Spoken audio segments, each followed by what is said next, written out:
On my month in the Kruger video series, I had several questions from people asking what camera do you use? I'm sure I'm going to get a lot more of those questions in the next video series from the Kruger. So rather than answering the same question over and over again, I thought I'll make this video which will give a lot more information about the camera equipment I actually use. So the answer to what camera do you use is actually that I use 4 different cameras. Now, I didn't buy these specifically to film in the Kruger. These were cameras acquired over many years, and they would seem to come together nicely to make the sort of videos that I wanted to make of the Kgalagadi and the Kruger. So let's start first with the little action camera which I mount in the windscreen of the vehicle to film the road ahead and any animal action which might be occurring. This is a GoPro Hero 5. I actually bought this when we went to Alaska, and I shoved it in the front of the motorhome windscreen and just filmed whatever was happening out front. But it does come in handy to add to the story when you're in the Kruger. Now this one gets mounted on a cradle in the windscreen which you can buy from Amazon or eBay. And I took the battery out and plugged it in permanently with a cable into the USB on the vehicle. That sort of just stayed there and all day long switched on, and the big advantage is that you can control it by voice. So you can just say GoPro start recording and it will just record something, and the GoPro stop recording and it will stop. Now that worked perfectly for the month in the Kruger, and I didn't have any problems with it at all. But I wasn't really happy with the video quality, so I decided to upgrade to this one, which is a Osmo Action 3. Now that has superb video quality, but I had nothing but problems with it. I don't know whether it was the particular camera or whether it's the Osmo Action itself, but it was almost unusable. The biggest problem was that it would continually overheat.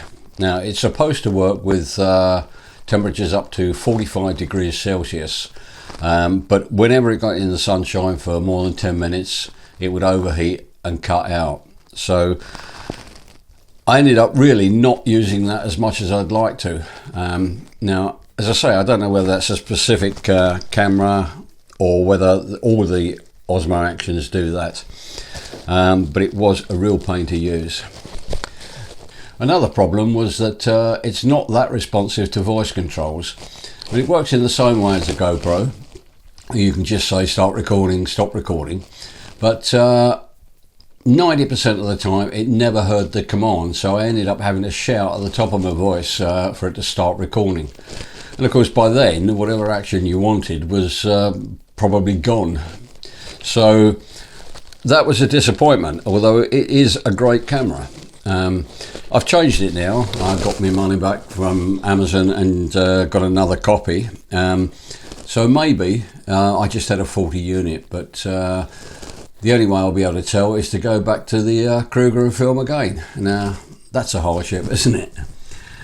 Anyway, so right at this moment, if you want to film out the front of your vehicle, I'd recommend a GoPro. Because this one is a little bit too dodgy at the moment, unless I can get it working on another occasion. The big problem is a GoPro now, GoPro Hero 11 at the time of recording this is about £580, and this little one was 280, so maybe you get what you pay for. I don't know, but I still like the camera. I just wish it would work a lot better. Next up is a DJI Pocket 2. Now that's not on the table here at the moment, that's up there filming this video, but I'll insert some shots of the actual camera.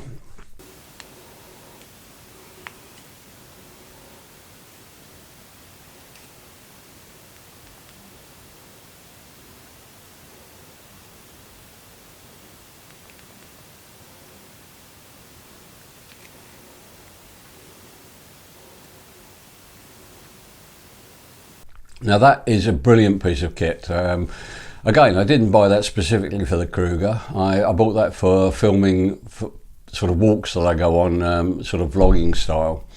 I mainly use that actually mounted in the vehicle to record all the talking to the camera shots when I go out in the morning, but also use it for filming around the accommodation and also outside the car if you're driving by a big group of animals, and you can then sort of just hold that and just pan it round as you go, and that gives some really good shots. That I definitely would highly recommend. It's not suitable for wildlife as such because the field of view is so wide, but it is a beautiful little camera, and you can easily switch it from facing you to like talk to the camera to switch it around the other way and film whatever's going on outside. So that one definitely recommended, but as I say, not particularly a wildlife camera. Now for the wildlife, I've got this one, which is a Canon M50. Now that I specifically bought to film video in the Kruger. Now this is fitted with a 55 to 200 millimeter lens, which is about the biggest lens, or the longest telephoto lens you can get for this camera. I've also got this, which is a 15, I think it's a 15 to 45 lens, which came with the camera, and I've occasionally used that, but very rarely. This camera's got a flip out screen there, which you can articulate, and then that's great because you tend to film sort of sideways out of the vehicle like that, or down, you know, looking at animals there, and you can change the screen so you can see what you're doing, and that's extremely handy. That's also fitted with a Rode video mic. It was the cheapest one I could find. I think it cost me about £30, but they're now 45. And that makes an amazing difference to the sound. I was absolutely astonished when you could pick up footprints of elephants walking on the road.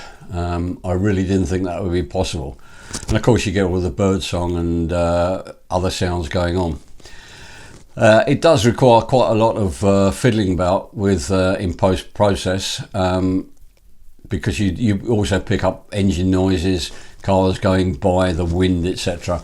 And a lot of that has to be filtered out. But what you're left with, when you can get sort of elephants pulling up grass and breaking branches and birds singing in the background, is really worth having. So that one's worked brilliantly, and it's a nice handy little camera. I definitely recommend that. Now for stills, we got the big beast, which is a Canon 7D Mark II. This one comes with a battery grip. I didn't particularly need that, but it came free with the camera. I bought that specifically when we went to the Kruger in 2017 for the first time, primarily because it's got a very fast shutter speed. It can take 10 frames per second, so if you get any action you can just blast away and hopefully get the shot. That's fitted with a Sigma 150mm to 600mm lens, which zooms all the way out, and that's a great lens for wildlife photography. It's much cheaper than a Canon lens. Quality is excellent on it, except at the very long end, 600mm, when it gets a bit soft. So that was the one I used for all the still photography. Now you don't really need 4 cameras. I just happen to have 4, which fit together nicely for the purposes of the videos I want to make. You could easily use one of these little action cameras on a mount to do the talking to camera. That would work just as well as the DJI, but I think the DJI is much more suited for that purpose and for walking around. You could in theory use the M50 for still photography, but as I say, this is about the longest lens you've got on it, and so you'd have to be content with shorter distances, or try and find some way of magnifying that. You could also in theory use the 7D to film video, but it is so heavy and it's got so little camera stabilization that everything shakes like anything. The only way you really use that for video is to actually mount it on a mount somewhere, a pan head or something like that, which is not really practical. The other side is that one of the things you don't want to do when you're in places like the Kgalagadi and the Kruger is to change your lenses all the time, because you'll just get dust inside the camera. So having a separate camera for stills and a separate camera for video makes a great deal of sense. What I do is they're all packed away when we get there. As we go, just before we go through the entrance gate, I fit the lens on there, fit the lens on there, set everything up, and then I just leave those as they are for the entire trip, and then just pack them away when everything's finished. That really is the best way to do it, and it's far more convenient just to pick up a camera which has got all the settings dialed in, snap away, and then put it back again. Let's take a look now at how all these cameras are mounted and used in the vehicle. The action camera, as I've mentioned, is mounted on the windscreen. Now with the GoPro, I had it mounted on the passenger side, but because of the problems I've already mentioned about the Osmo Action 3 not hearing the voice commands, I ended up having to mount this one on the driver's side, which is not really ideal.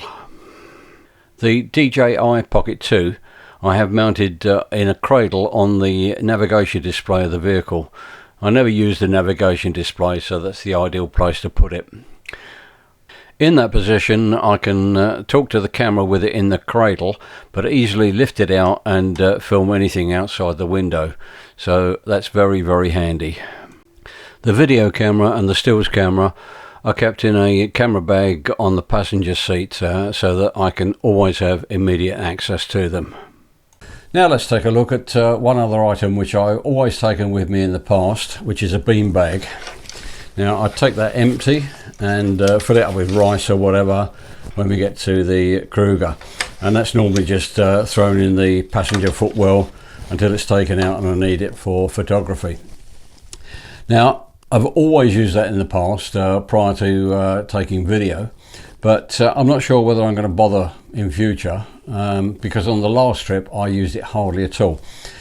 You really can't use one of those for taking video unless you're in the absolutely perfect position and the animal that you're filming is stationary. I mean, when you're taking video, you've really you're sort of doing this sort of thing where you're looking downwards to an animal or whatever, or you might be like this out the side of the car, and you want to sort of pan across as an animal walks across. Now obviously you can't do any of that if you've got it mounted on a beanbag. The other disadvantage is that with that filled with rice and this microphone being so sensitive, whenever you move the camera on there, you just pick up all the crackle of the rice and everything, and all that has to be edited out afterwards, or your video or your audio is ruined. I did use it occasionally for still photography, but with taking a lot of video, I took far fewer stills than I'd done in previous years, and I tended just to grab the camera and take handhold shots. So that's an option, but it's not one that I think I'll use in the future. Now let's take a look at the camera bag which I use on the passenger seat to hold on my gear. There it is. That's made by Mindshift, and it's designed by an American wildlife photographer called Moose Peterson. The big advantage of this is it has this compartment here which is designed specifically to hold a camera with a telephoto lens. So when I'm in the car, that just sits on the seat, and I can just grab my camera, drop it in there, and it's quite safe there, but it's always ready just to pick out and go. Likewise, the video camera will fit into that slot there. Again, always handy to pick up, so that really does come in very handy. It's got straps on the back which sort of hide away when you don't need them, and that is sort of cabin baggage size, so it's perfect for carrying all the gear there and using it to store the gear as I'm going around. I don't know where you can get those now. There's an MP3 version 2 by Mindshift. It was quite expensive, but it's been a good investment, that one. Right, now turning now to what I do with all the footage when I'm in the field. I take a laptop with me. That's a very big laptop, but it doesn't have to be that big, it just has to be a laptop. And then I transfer the footage onto external hard drives. So I use one for video, one for the photos, and then everything that's on those two is copied up onto a backup drive. The backup drive I leave in my pocket when I'm going home, and those two will go in the hand luggage. So if the hand luggage gets lost, at least I've still got all the backups. Now, it would be ideal to actually work on some of the footage when you're actually there in the accommodation in the evenings, but I probably shoot about an hour to 2 hours of footage a day, and it's just not practical to go through it in the evenings, particularly as we go to bed early because we want to be up at 5 o'clock.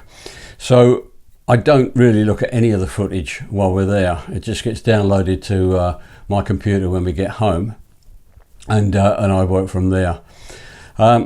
Does have a disadvantage because I've had a couple of times when something's not been in focus, or there's been another problem. Obviously you can't re-record animal encounters, but if you're talking to the camera or filming around accommodation or something like that, you could in theory re-record it, but it really isn't practical to go through all the footage. So I've got what I've got, and I sort it out at home. So all that's left now then is to actually put in the videos together. I use Adobe Premiere Pro, which is an excellent program with a steep learning curve, but you could use a free program like DaVinci Resolve or any program which sort of cobbles videos together. It does take a long time. I mean, I go over the videos again and again and again. I've probably seen each one of them 15 times or more by the time a particular video is finished. As I say, I generally end up with about an hour to 2 hours of footage a day, and I try to condense that down to about 15 minutes per day. It still leaves quite long videos sometimes, an hour or more, but hopefully people enjoy those, and the idea really is to get the story of a day rather than just individual clips of animals. That's why I include all the footage out the front of the windscreen to show, you know, where we're going, and the accommodation video, because being in the Kruger that's all part and parcel of the experience. It's not just snapping a few shots of the wildlife. The music I use comes from Epidemic Sound. That's a subscription service. You have to pay about 85 pounds a year, but it's the cheapest of the subscription services out there, and although it's a lot of money to pay just to make a few videos, I think it's well worthwhile. I really treat it just as an additional expense for the holiday. You can get free music from YouTube and other sources, but it's quite limited, and it tends to be noticeable that you're using the same piece of music over and over again. I won't go into any greater detail about actually putting the videos together. If anybody is interested in that, I'll answer some questions or possibly make another video showing how it's all put together. So I hope that's been helpful. I hope that gives you some idea of how I actually go about filming it, and how you might want to film something when you go to the Kruger. So the question was, what camera do you use? And the answer was, I use 4 cameras. Now you don't have to use 4 cameras, you can probably get away with 1 or 2, but it just makes it more convenient and gives a greater variety of shots if you can use all those cameras which I've described.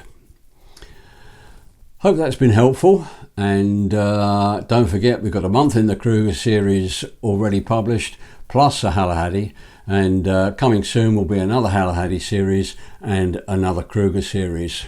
And as I go through these videos each time, I keep thinking, well, that would be my last visit to the Kruger, but every time I look at that footage I think I want to go back, so I'll go off now and start planning the next trip.